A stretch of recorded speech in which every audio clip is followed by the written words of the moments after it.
Morning students. आज हम class 7th में चैप्टर 12 पढ़ेंगे वाक्य विचार। ठीक है, तो ये आपका चैप्टर नंबर 12 है वाक्य विचार और पेज नंबर है 58। तो प्लीज़ अपनी अपनी बुक्स में ध्यान दीजिएगा बच्चों। वाक्य विचार में देखिए आपको एक ऊपर पिक्चर दी गई है और पिक्चर के नीचे एक पूरा आपको वाक्य दिया गया है, सेंटेंस दिया गया है।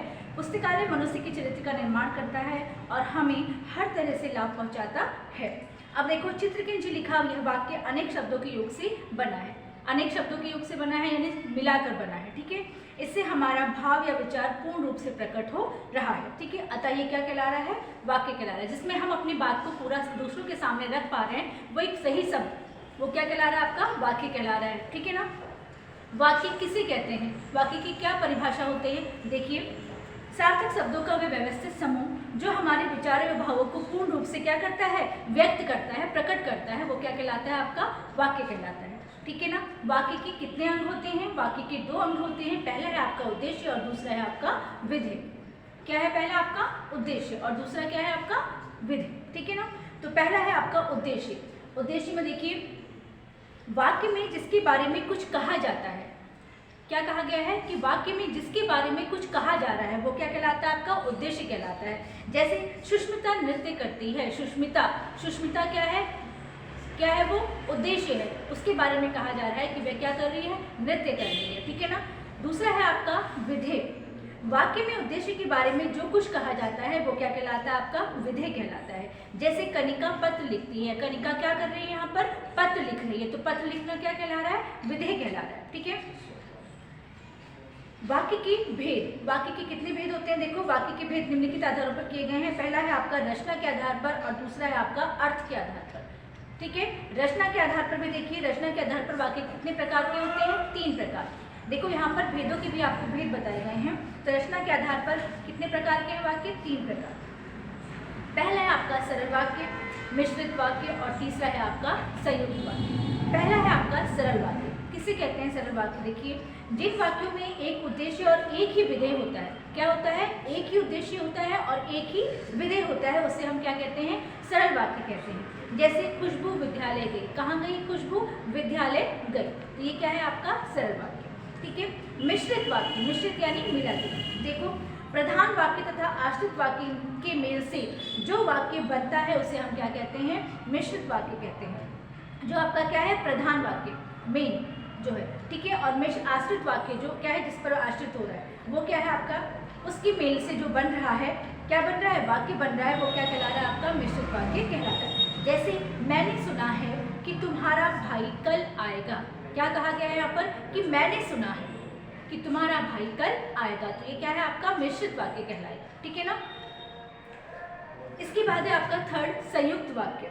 जिस वाक्य में 2 से अधिक सरल या मिश्रित वाक्य एक दूसरे की अपेक्षा न रखकर और परंतु या अथवा किंतु परंतु इसलिए आदि क्या है? अवयव के मेल से या उसके योग से जोड़कर बने होते हैं, वो क्या कहलाते हैं? आपके संयुक्त वाक्य कहलाते हैं। जैसे वह पढ़ा लिखा है परंतु विद्वान नहीं है। क्या कहा गया है? कि वह पढ़ा लिखा तो है परंतु लगते ही क्या आ गया? उस वह क्या बताया जा रहा है उसके बारे में? कि वह पढ़ा लिखा है लेकिन क्या है? परंतु वह विद्वान नहीं है, यानी उसको उस चीज का ज्ञान नहीं है। ठीक है ना। ये था आपका रचना के आधार पर कितने वाक्य हैं? 3, सरल, मिश्रित और संयुक्त वाक्य। इसी का है दूसरा अर्थ के आधार पर। अर्थ के आधार पर वाक्य के कितने भेद बताए गए हैं? 8 भेद बताए गए हैं। पेज नंबर 6060 पे देखिए, अर्थ के आधार पर पहला है आपका विधिवाचक वाक्य। इसमें आपको बताया गया है कि वे वाक्य जिनसे किसी बात या कार्य के होने का बोध होता है वे क्या कहलाते हैं? आपके विधिवाचक वाक्य कहलाते हैं। क्या कहलाते हैं? विधिवाचक वाक्य कहलाते हैं। जैसे श्रद्धा विद्यालय जा रही है। सेकंड है आपका निषेधवाचक वाक्य। निषेध का अर्थ होता है ना या नहीं। देखो, वे वाक्य जिनसे किसी बात या कार्य के ना होने का बोध होता है वो क्या कहलाते हैं? आपके निषेधवाचक वाक्य कहलाते हैं। जैसे अनीता बाजार नहीं जाएगी। क्या कहा गया है पे? अनीता बाजार नहीं जाएगी। तो ना या नहीं, यानी वो उस कार्य को नहीं कर रही है।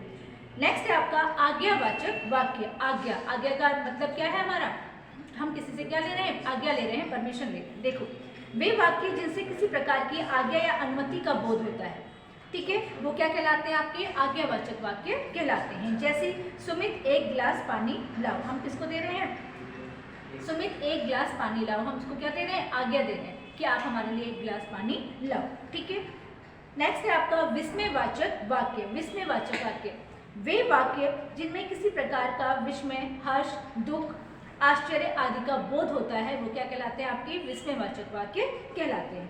ठीक है, जैसे आहा कितना सुंदर पक्षी है, तो यहाँ पर क्या किया गया है, आश्चर्य प्रकट किया गया है, आहा यानी यहाँ पर आश्चर्य प्रकट करके कहा गया है कि कितना सुंदर पक्षी है, उसकी सुंदरता को बताया गया है। ठीक है ना। नेक्स्ट है आपकी इच्छावाचक वाक्य, जैसे कि नाम से पता चल रहा है इच्छा। ठीक है, इच्छावाचक वाक्य में देखिए वे वाक्य जिनसे किसी प्रकार की इच्छा या कामना का बोध होता है वो क्या कहलाती है, आपकी इच्छावाचक वाक्य कहलाता है। जैसे ईश्वर आपकी यात्रा सफल करे। ठीक है, यहाँ पर क्या कहा गया है कि ईश्वर आपकी यात्रा सफल करे, हमारी इच्छा है कि आपकी यात्रा क्या हो, सफल हो। नेक्स्ट है आपका संदेहवाचक वाक्य। यहाँ पर क्या है, संदेहवाचक। संदेहवाचक में बताया गया है कि वे वाक्य जिनसे किसी प्रकार का भ्रम या संदेह का होने का क्या होता है, बोध होता है, वो क्या कहलाते हैं, आपकी संदेहवाचक वाक्य कहलाते हैं। जैसे शायद वह घर जा चुका होगा। क्या कहा गया है यहाँ पर कि शायद वह घर जा चुका होगा, यानी यहाँ पर क्या कह रहे हैं, जो वाक्य बोल रहे हैं उसमें क्या है, हमें संदेह है कि वह घर पहुंचा है या नहीं, तो वो हम क्या कह रहे हैं, यहाँ पर संदेह व्यक्त करते हुए कह रहे हैं, प्रकट करते हुए कह रहे हैं कि शायद वह घर जा चुका होगा। ठीक है, नेक्स्ट है आपका संकेतवाचक वाक्य। संकेत वे वाक्य जिनसे किसी प्रकार के संकेत या इशारे का क्या होता है, बोध होता है, वो क्या कहलाते हैं, आपकी संकेतवाचक वाक्य कहलाते हैं। जैसे जो परिश्रम करेगा वो सफल होगा, हम क्या कर रहे हैं, किसी की ओर संकेत करके कह रहे हैं कि जो परिश्रम करेगा वही क्या होगा, सफलता उसको ही प्राप्त होगी। नेक्स्ट है आपका प्रश्नवाचक वाक्य। वे वाक्य जिनसे किसी प्रकार के प्रश्न पूछे जाने का बोध होता है, जैसा कि आपको नाम से लग रहा है प्रश्नवाचक, इसमें क्या कर रहे हैं, हम प्रश्न पूछे जाने का बोध हो रहा है। ठीक है, वो क्या कहला रहे हैं, आपके प्रश्नवाचक वाक्य कहला रहे हैं। जैसे तुम किस कक्षा में पढ़ते हो, क्या तुमने अपना काम पूरा कर लिया है, तुम कहाँ जा रहे हो, ये सारे क्या है, हम क्या कर रहे हैं, सामने वाले से क्या कर रहे हैं, प्रश्न कर रहे हैं, पूछ रहे हैं कि आप क्या कार्य कर रहे हैं। ठीक है, तो ये है आपका वाक्य विचार। वाक्य विचार में कितने भेद हैं वाक्य के, दो, उद्देश्य और विधेय। और यहाँ पर वाक्य की भेद में भी क्या है, वाक्य के भेदों के भी कितने हैं, दो हैं, रचना के आधार पर और आपका है अर्थ के आधार पर। ठीक है ना।